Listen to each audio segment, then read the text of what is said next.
Hello everyone, welcome back to this video. तर friends, आजच्या व्हिडिओमध्ये आपण दररोजच्या जीवनामध्ये जी वेगवेगळ्या प्रकारची मराठी सेंटेन्सेस म्हणजेच मराठी वाक्ये बोलत असतो, ती वाक्ये मग इंग्रजीमध्ये कशी बोलायची ते समजून घेणार आहोत.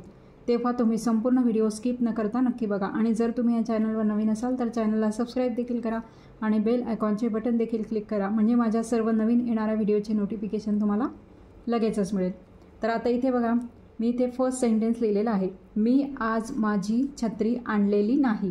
बघा, आता हे जे सेंटेन्स आहे ते आधी इथे क्रियापद बघायचं. नाही क्रिया नाही आहे म्हणजेच हे नकारार्थी वाक्य आहे. वाक्यामध्ये नाही शब्द असला म्हणजेच ते नकारार्थी वाक्य आहे. आणि आता मग आपल्याला काळ ओळखायचा आहे.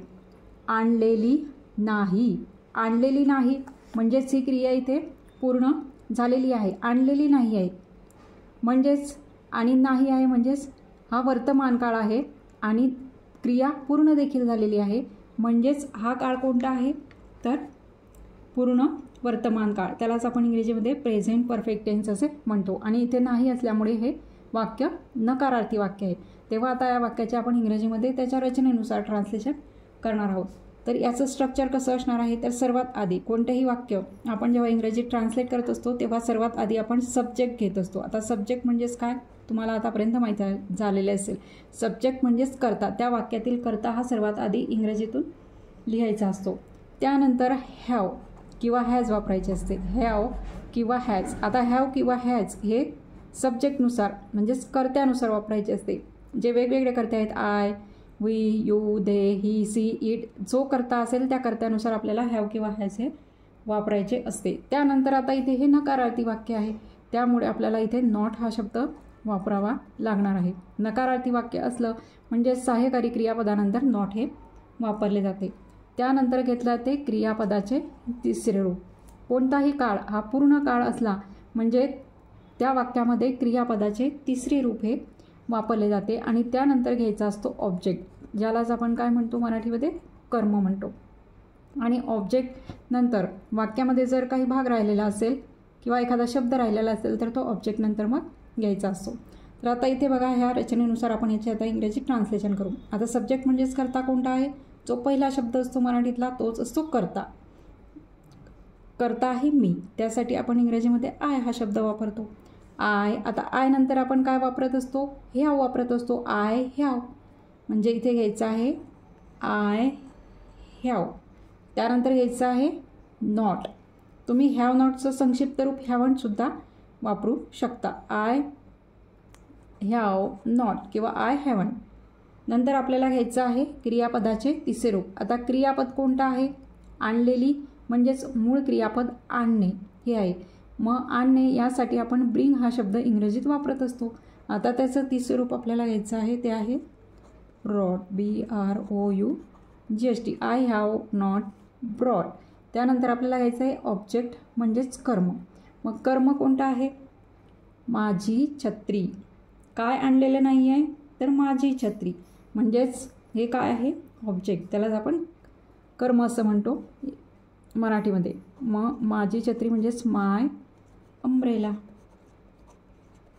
आणि आता इथे एक शब्द राहिलेला आहे तो म्हणजे आज, तो आपण ऑब्जेक्ट नंतर घेत असतो. म्हणजेच इथे आजसाठी आपण शब्द वापरणार आहोत टुडे. बघा, I have not brought my umbrella today. मी आज माझी छत्री आणलेली नाही. अशा प्रकारे या रचनेनुसार जर तुमच्या रचना लक्षात असेल तर तुम्ही सहजरित्या मग कोणतेही वाक्य इंग्रजीमध्ये ट्रान्सलेट करू शकता. आता नेक्स्ट बघा, तुला माझा मुद्दा समजला का. बघा, आता हा प्रश्न आहे. आता मग हा प्रश्न कोणत्या काळातला आहे ते बघायचं आधी. आता समजला का, ला, ली, ले, समजला का म्हणजेच हा आहे पास्ट टेन्स, त्यालाच आपण मराठीमध्ये म्हणतो भूतकाळ. म्हणजेच हा भूतकाळातला, साध्या भूतकाळातला प्रश्न आहे.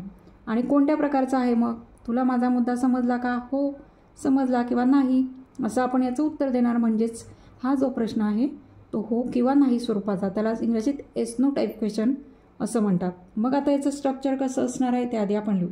आता अशा प्रकारचे जे प्रश्न असतात येस नो टाईपचे, त्याची सुरुवात आपण सहाय्यकारी क्रियापदाने करत असतो. मग आता हा प्रश्न आहे भूतकाळातला, म्हणून आपण भूतकाळातलं सहाय्यकारी क्रियापदाने याची सुरुवात करणार आहोत, ते आहे डीड. त्यानंतर आपल्याला घ्यायचं असते, डीड नंतर घ्यायचा असतो सब्जेक्ट म्हणजेच त्याला आपण म्हणतो कर्ता. डीड नंतर सब्जेक्ट कर्ता. त्यानंतर घ्यायचं असते क्रियापदाचे पहिले रूप म्हणजेच V1 फॉर्म. त्यानंतर आपण घेत असतो ऑब्जेक्ट म्हणजेच कर्म आणि मग सर्वात शेवटी घ्यायचं असते क्वेश्चन मार्क म्हणजेच प्रश्नचिन्ह. मग आता या स्ट्रक्चरनुसार आता आपण याचं ट्रान्सलेशन करू. सर्वात आधी तर आपल्याला सहाय्यकारी क्रियापदाने सुरू करायचं आहे कारण हो नाही स्वरूपाचा प्रश्न आहे. मग आता डीड. त्यानंतर घ्यायचं आहे सब्जेक्ट म्हणजेच कर्ता. मग कर्ता कोणता आहे? तुला. मग त्यासाठी आपण काय वापरतो इंग्रजीमध्ये शब्द यू. Did you. त्यानंतर आपल्याला घ्यायचे आहे क्रियापदाचे पहिले रूप म्हणजेच क्रियापद पाहायचं. समजला मूळ क्रियापद आहे समजणे. मग त्यासाठी आपण अंडरस्टँड हा शब्द वापरतो. मग त्याला आपण V1 फॉर्ममध्येच घेणार आहोत म्हणून आपण इथे घेणार आहोत डीड यू अंडरस्टँड.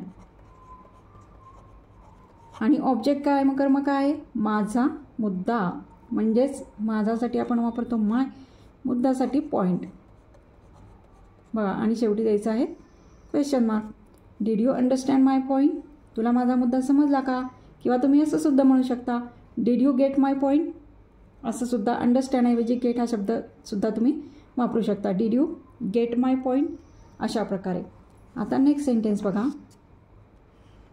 मी त्याला तो संदेश पाठवलेला आहे.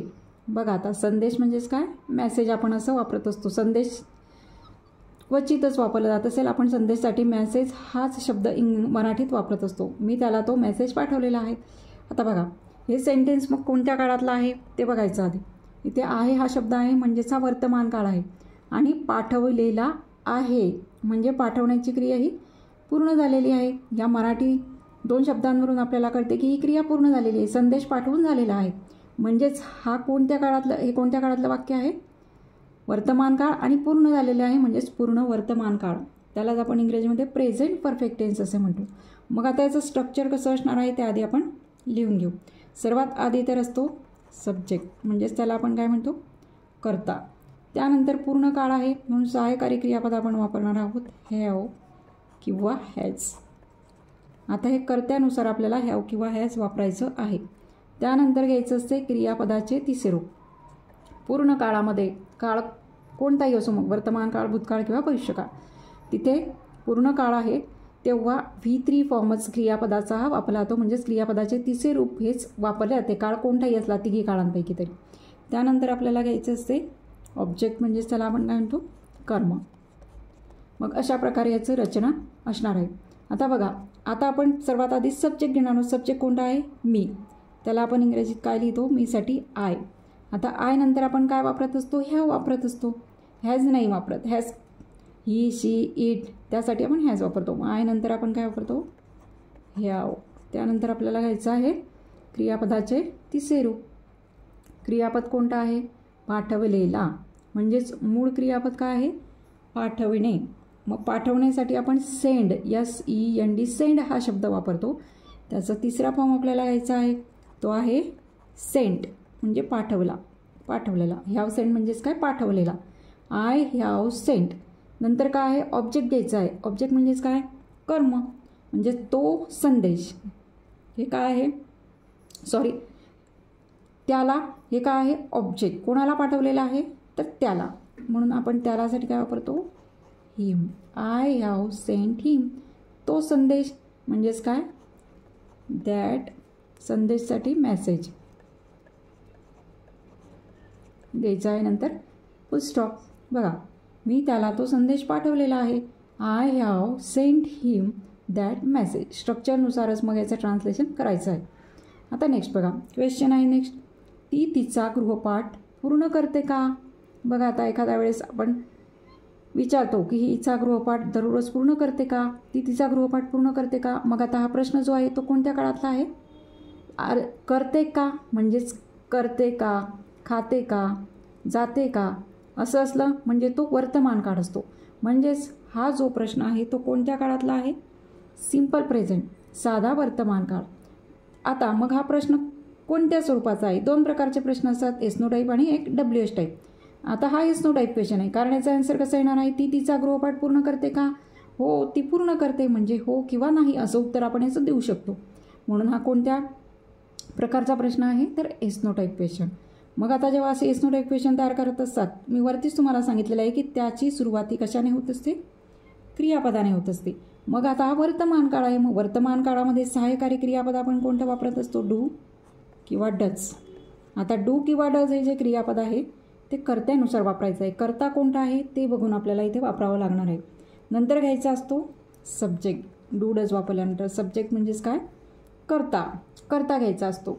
त्यानंतर घ्यायचं असते क्रियापदाचे पहिले रूप आणि त्यानंतर घ्यायचं असते ऑब्जेक्ट म्हणजेच कर्म आणि मग शेवटी क्वेश्चन मार्क. बघा आता अशा प्रकारे मग याचं स्ट्रक्चर असणार आहे या प्रश्नाचं इंग्रजीमध्ये ट्रान्सलेट करताना. मग आता इथे डूने सुरू करायचं का डजने सुरू करायचं, त्यासाठी आपल्याला असा प्रश्न पडतो. मग त्यासाठी आपण काय बघायचं, कर्ता बघायचा.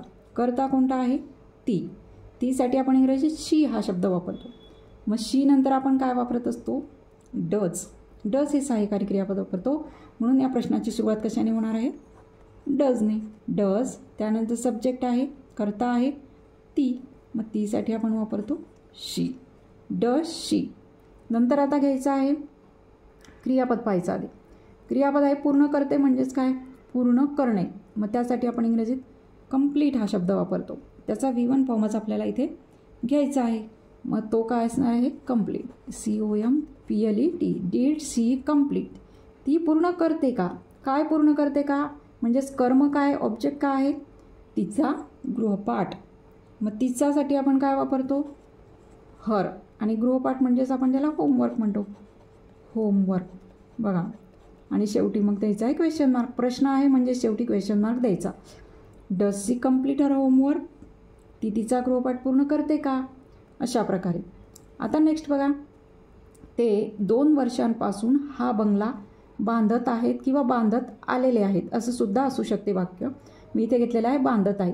बघा आता एक गोष्ट इथे लक्षात ठेवायची की आता 2 वर्षापासून हे शब्द जर इथे नसते तर हे वाक्य कसं आलं असतं, ते बंगला बांधत आहे म्हणजेच एक कंटिन्युअस टेन्समधलं वाक्य आलं असतं, प्रेझेंट कंटिन्युअस टेन्समधलं. पण जेव्हा वेळ दिलेली असते केव्हापासून किंवा कधीपासून, म्हणजेच इथे दिलेलं आहे 2 वर्षापासून, असं जेव्हा असतं तेव्हा हा काळ कोणता असतो, तर पूर्ण चालू काळ असतो. पूर्ण चालू काळ म्हणजेच काय, बंगला बांधत आहे म्हणजे भूतकाळात बंगला बांधण्याची क्रिया ही सुरू झालेली आहे आणि अद्यापसुद्धा ती सुरू आहे. बांधत आहेत म्हणजेच आतापर्यंतसुद्धा ती सुरूच आहे. म्हणजेच हा काळ आहे पूर्ण चालू वर्तमान काळ. म्हणजे काही क्रिया पूर्ण पण झालेली आहे आणि आता चालूसुद्धा आहे वर्तमान काळात. म्हणजेच हा काळ आहे पूर्ण चालू वर्तमान काळ. आता याचं स्ट्रक्चर कसं असणार आहे त्याआधी आपण बघू. सर्वात आधी तर असतो सब्जेक्ट, त्यानंतर आपल्याला घ्यायचं आहे सहाय्यकारी क्रियापद वर्तमान काळातलं, हॅव किंवा हॅज. हे कर्त्यानुसार आपण घेत असतो, हे तुमच्या लक्षात आलेलंच असेल. कर्ता कोणता आहे त्यानुसार हॅव वापरायचं का हॅज वापरायचं हे ठरत असते. आता त्यानंतर आपल्याला घ्यायचं आहे बीन, इथे प्लस द्यायचं, त्यानंतर घ्यायचं आहे बीन, त्यानंतर घ्यायचं आहे क्रियापदाचे ING फॉर्म असलेले रूप, ING असलेले क्रियापदाचे रूप आपल्याला इथे त्यानंतर घ्यायचं आहे. त्यानंतर घेतलं ते ऑब्जेक्ट म्हणजेच काय, तर कर्म असं आपण त्याला म्हणतो. त्यानंतर इथे आपल्याला वापर करायचा आहे सिन्स किंवा फॉर या प्रेपोजिशनचा. सिन्स किंवा फॉर हे प्रेपोजिशन आपण अशा प्रकारचे जेव्हा काळ असतो, मग तो वर्तमान काळ असो, भूतकाळ असो किंवा भविष्यकाळ असो, आपण सिन्स किंवा फॉर हे प्रेपोजिशन वापरत असतो. आणि त्यानंतर मग काय करायचं असते तर टाईम लिहायचा असतो. टाईम म्हणजे कोणत्या वेळेपासून, जी वेळ दिलेली असेल ती इथे सिन्स किंवा फॉर नंतर लिहायची असते. आता तुम्ही म्हणाल की सिन्स आणि फॉर, आता इथे जसं मी सांगितलं की हॅव किंवा हॅज हे कर्त्यानुसार ठरते. मग आता सिन्स किंवा फॉर हे कसं वापरायचं, कसं कळणार की सिन्स वापरायचं का फॉर वापरायचं. तर एक गोष्ट लक्षात ठेवायची की जर निश्चित वेळ वाक्यामध्ये दिलेली असेल, निश्चित वेळ, तर त्यासाठी आपण काय वापरत असतो, सिन्स हे प्रिपोजिशन वापरत असतो. आणि जर वेळ अनिश्चित दिलेली असेल, अनिश्चित, तर त्यासाठी आपण फॉर हे प्रिपोजिशन वापरतो. हे लक्षात ठेवायचं. आता बघा सब्जेक्ट म्हणजेच कर्ता कोणता आहे, तेसाठी आपण काय वापरतो, मग दे. आता दे नंतर आपण कशाचा वापर करत असतो, हॅवचा वापर करत असतो. म्हणून इथे घ्यायचं आहे दे हॅव बीन. बघा, दे हॅव बीन. त्यानंतर आपल्याला घ्यायचं आहे क्रियापदाचे ING फॉर्म असलेले रूप. आता बघा, बांधणे, बांधत आहेत म्हणजे बांधणे हे मूळ क्रियापद आहे. मग एखादं घर बांधणे, बंगला बांधणे, त्यासाठी आपण बिल्ड हा शब्द वापरत असतो. त्याचा ING फॉर्म मग आपल्याला इथे घ्यायचा आहे. मग तो आहे build, BUILDING. They have been building. नंतर घ्यायचं आहे ऑब्जेक्ट म्हणजेच कर्म. काय बांधत आहे, तर हा बंगला. म्हणजे एखाद्या वेळेस आपण जात असलो आणि तिथे आपल्याला बांधकाम आपल्याला दाखवायचं आहे एखाद्याला, त्यावेळेस आपण सांगतो की ते 2 वर्षापासून हा बंगला बांधत आहे. म्हणजे हा बंगला असं आपण पर्टिक्युलर सांगतो. मग हा, त्यासाठी आपण धिस वापरणार आहोत. This bungalow. बघा आता, they have been building this bungalow. आता इथे सिन्स वापरायचं का, फॉर. आता इथे अनिश्चित वेळ 2 वर्षापासून बांधत आहे म्हणून आपण इथे काय वापरणार आहोत, फॉर हे प्रिपोजिशन वापरणार आहोत. फॉर आणि वेळ काय दिलेली आहे, 2 वर्षांपासून. म्हणजेच आपण इथे काय घेणार आहोत, 2 साठी 2 आणि वर्षे दिलेली आहेत म्हणून इथे इयर्स घेणार आहोत. बघा, for 2 years. They have been building this bungalow for 2 years. ते 2 वर्षापासून हा बंगला बांधत आहेत. अशा प्रकारे या वाक्याचं इथे ट्रान्सलेशन मग रचनेनुसार झालेलं आहे. तर अशा प्रकारे आजच्या व्हिडिओमध्ये सुद्धा आपण जी रोजच्या वापरातील आपली जी काही मराठी वाक्य आपण बोलत असतो ती वाक्य मग इंग्रजीमध्ये काळ ओळखून आणि त्याच्या रचनेनुसार मग ट्रान्सलेट इंग्रजीमध्ये कशी करायची ते शिकलो. तेव्हा आजचा माझा व्हिडिओ तुम्हाला कसा वाटला ते कमेंट करून नक्की सांगा. आणि व्हिडिओ जर आवडला असेल तर व्हिडिओला लाईक करा, शेअर करा. आणि जर तुम्ही या चॅनलवर नवीन असाल तर चॅनलला सबस्क्राईब देखील करा. थँक्यू.